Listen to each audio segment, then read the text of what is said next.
When I plan my garden every year, I think about what plants do I need to plant together to help with pest control and help with pollinating. Those are my main goals, is what do I need to do to keep from having to spray pesticides. We have beehives and I just want to protect them the best I can. So over the years, I've done research on things that I need to plant that will help draw in those beneficials, draw in those pollinators, repel the bad bugs. And that way I can minimize any sprays that I need to do. Occasionally I use neem oil or an insecticidal soap, but only if I absolutely have to. And really, when I do all the companion planting, I don't need to most of the time. So what I've learned over the years is if I think I have enough companion plants, plant more. It's the only way to really make sure that I'm doing a good job bringing in the beneficials and bringing in the pollinators and repelling bad bugs. So 1 or 2 plants didn't cut it. So now pretty much my whole bed is full. By the time the season is coming to an end, you can't even see the dirt. I have so much. So I thought I would do a little walkthrough and kind of show you the things that I've planted in my tomato and pepper bed that I put with them every year that help with those pest and pollinating concerns that I have. So in this particular bed, I have some tomatoes and peppers. As you can see, I also have nasturtium. That is a trap plant, so it helps to lure insects away. It's just something that's really good to put throughout your garden as far as bringing in beneficials and pollinators. Petunias, I always plant it near tomatoes because it brings in a parasitic wasp that actually will lay its eggs on the worms, tomato hornworms. And if you do that, I will say that you will rarely or never have tomato hornworms. I put petunias throughout my whole garden. It brings in that parasitic wasp, and I never have tomato hornworms in my garden. So they're beautiful. It adds a lot of color, but it really does have a benefit, and pollinators actually love it too. Alyssum is another thing that I add.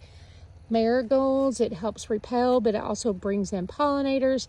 Once again, I put onions throughout my whole bed.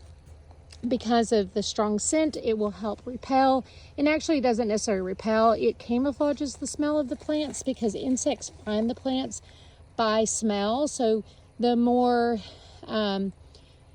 things that you can plant that have very strong scents will confuse the insects and they won't find the plants that they actually want.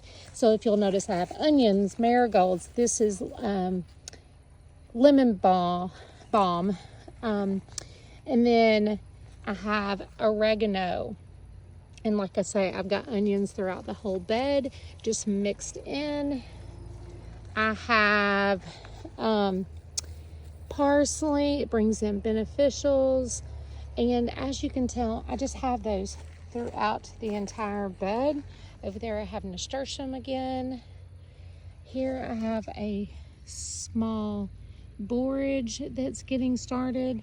I have chamomile, which brings in hoverflies and predatory insects that will help eat the aphids. I also have the garden mums again because of the strong scent, and it also produces flowers, not just in the fall, throughout summer, and I believe it's already got some buds on there, and so pollinators love that as well. So as you can tell, all throughout the garden, I have it all interplanted. There's some more oregano.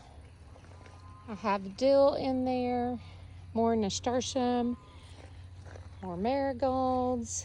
And so I have onions and tomatoes, everything just mixed together. Calendula, some people call it calendula. And as you can tell, I just have it all mixed in there. It's absolutely beautiful once it gets larger, but every single thing in here has a benefit. Here's basil. I also put it at the end of the beds because it will help deter deer, but once again, it camouflages the smell of the plants that they like. So to keep them out of my garden area, I just plant basil everywhere. And like I say, there's so many flowers, so many herbs, but everything has a job and they all work together. And I had some chamomile that fell on the ground and seeded itself, and I just let it go. Anyway, I hope that helps. I will be doing some more garden tours, so follow along if you want to see how that turns out. And happy gardening.